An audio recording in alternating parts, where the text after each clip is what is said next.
बेटा कैलाश, अरे ओ कविता।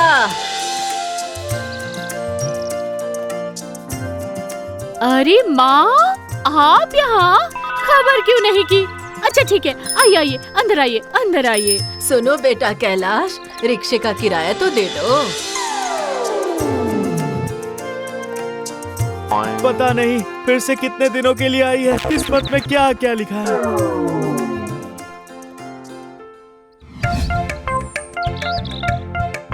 सुनिए माँ, ये लीजिए, शरबत पी लीजिए। अच्छा सुन, कैलाश को ज्यादा ही मोटा हो गया है, तो उसका ध्यान नहीं रखती है क्या? आखिर मैं क्या करूँ माँ बताइए, पूरा दिन सिर्फ खाना और खाना, तो पतले कैसे होंगे भला? सुन, आज से उन्हें कम खाना देना, और मैं तो हूँ ही, और बहुत कसरत भी करवानी होगी, समझ गई ना? सुनो कैलाश बेटा, आज से तुम खेत में जाओगे, अपने हाथों से मिट्टी खोदकर खेती का काम करोगे। क्यों क्यों? उसके लिए तो लोग हैं ना। नहीं नहीं, खुद का काम खुद ही करना होता है, समझ गए? ये क्या? क्यों?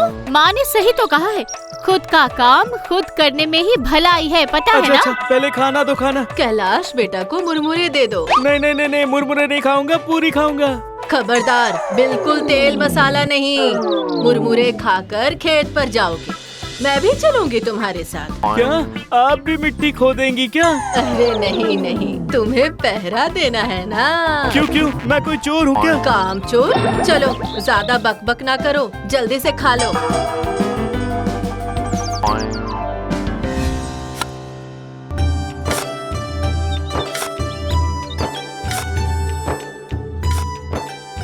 वाह वाह वाह वाह वाह कैलाश वाह। ऐसे ही मेहनत करते रहो, अच्छा है, तबीयत अच्छी रहेगी।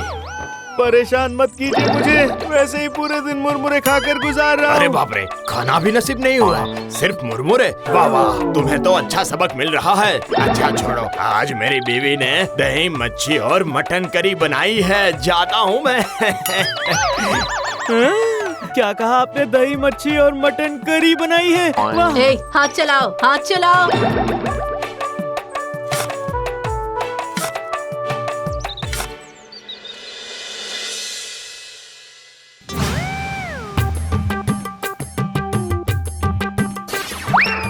ए जी, सुनती हो? अरे ओ विनीता।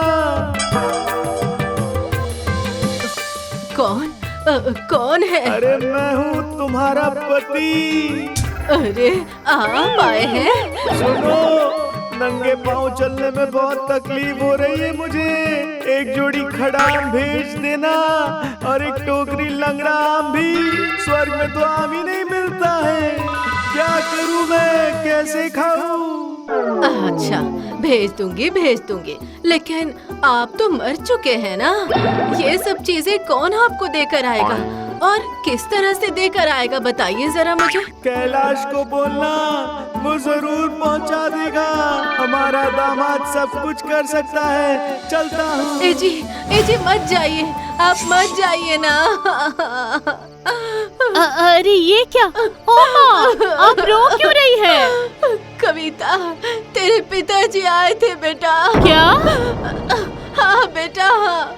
सपने में वो मुझसे कह कर गए, कैलाश से कह देना एक जोड़ी खड़ाओं और एक टोकरी लंगड़ा आम भेजना होगा। ये क्या? ये थोड़ी ना संभव है। उन्हें स्वर्ग का रास्ता कैसे पता होगा भला? अरे नहीं नहीं, वो ठीक से कर लेगा। बेटा कैलाश, अपने ससुर जी की इच्छा पूर्ण कर दो बेटा। शायद तेरे पिताजी फिर से आ गए हैं। क्या बात है कैलाश, रोने की आवाज सुनकर दौड़कर आ गए, आखिर बात क्या है? मत पूछिए मुखिया जी, मेरे पिताजी मेरी माँ के पास आकर खड़ाम और आम मांग कर गए हैं। क्या मतलब? ससुर जी का भूत सासू माँ के सपने में आए थे? हाँ हाँ ठीक है, तो किसी ब्राह्मण को दान कर देना। ऐसा नहीं हो सकता, मुझे स्वर्ग में जाकर ही उन्हें देकर आना होगा, मतलब सीधा उन्हें ही हैंडओवर करना होगा। हाँ बेटा मुखिया, वो साया आकर यही कहकर तो चला गया। तो कैलाश, फिर तो ये करना ही होगा, वरना शायद उस भूत का प्रकोप इस गांव पर भी पड़ सकता है। हाँ, सही कहा। सुनो सुनो, हम सब तुम्हें खड़ाम और आम के साथ स्मशान घाट की चिता पर बिठा कर आएंगे, क्योंकि इंसान मरने के बाद उसी तरह स्वर्ग जाता है ना। तुम भी शायद उसी रास्ते से जा पाओगे। हाँ हाँ, सही है, सही। मतलब तो क्या फिर मैं हाय हाय हाय हाय जिंदगी में मेरा सारा खेल अब खत्म हो जाएगा? ठीक है बहू, तुम इंतजाम करो, हम इसे स्मशान ले जाते हैं। ठीक है, अब चलता हूँ।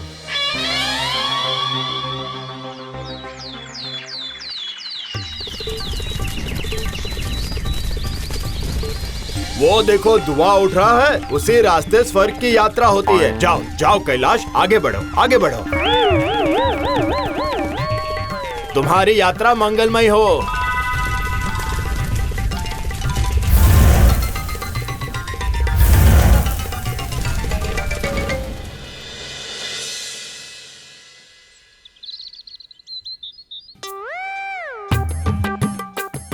अच्छा माँ, बताइए, पिताजी ने रात को आपसे कुछ कहा है क्या? खड़ाम, आम, ये सब मिल गया उन्हें? हाँ बेटा, हाँ।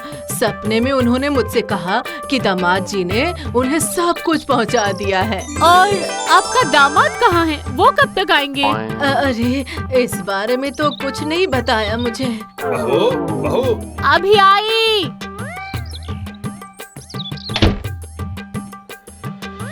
बहू, अच्छा कैलाश वापस आया क्या? नहीं मुखिया जी, अब तक वापस नहीं आए हैं। तो क्या हमारा कैलाश फिर कभी नहीं लौटेगा? नहीं नहीं नहीं, ऐसा नहीं हो सकता। अरे मुखिया जी, स्वर्ग में जाने के बाद कोई वापस आता है क्या? ये भी सही है। क्या कहा? माँ की बात सुनकर मैंने अपनी जिंदगी बर्बाद कर ली। ए जी, आप घर लौट आइए जी, लौट आइए।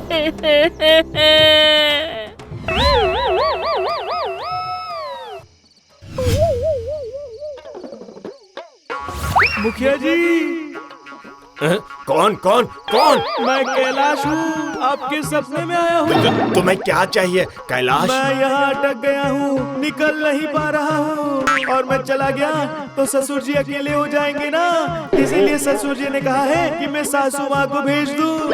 ठीक है, तुम चिंता मत करो, मैं कल सुबह जाकर ही इंतजाम करता हूँ। तुम संभल कर रहना। क्या सत्यानाश हो गया? मैं वहाँ जाकर कितने दिन रहूंगी भला? अब बेटी कविता, मेरी तो उम्र हो चली है ना, अब इतना लंबा रास्ता मैं कैसे जाऊंगी बता? तू जाना बेटा, जा। नहीं माँ, मुझे बख्श दीजिए, आप ही जाइए, आपके पति के पास आप ही जाइए माँ। और फिर पिताजी के पास आप जाएंगी तो पिताजी को बहुत अच्छा लगेगा, वहाँ आप ही जाकर रहिए। माँ जी, कल सुबह आकर आपको ले जाऊंगा, वहाँ जो जो चाहिए होगा आप सब साथ रख लीजिएगा। तो क्या मैं जाऊंगी? भला मैं और कितने दिन जिंदा रहती? उससे पहले ही आपने मुझे किस मुसीबत में डाल दिया है जी, क्या करूं?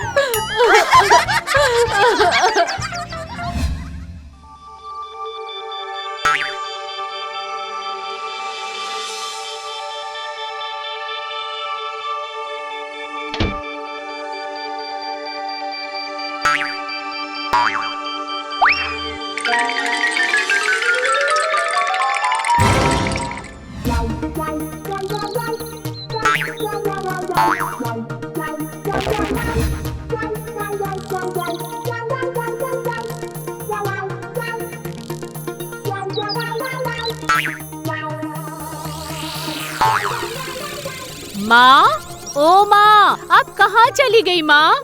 माँ, अजीब मुसीबत है ये भी, आज ही आपके स्वर्ग जाने की बात है, पर अब कहाँ चली गई?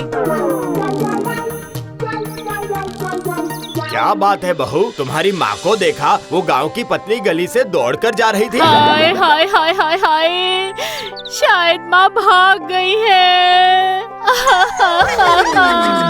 अब क्या होगा मुखिया जी, मेरे पति को कौन वापस लेकर आएगा? ए जी, आप कहाँ चले गए जी?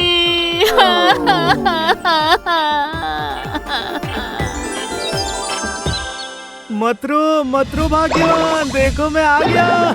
अरे ये क्या, आप वापस आ गए?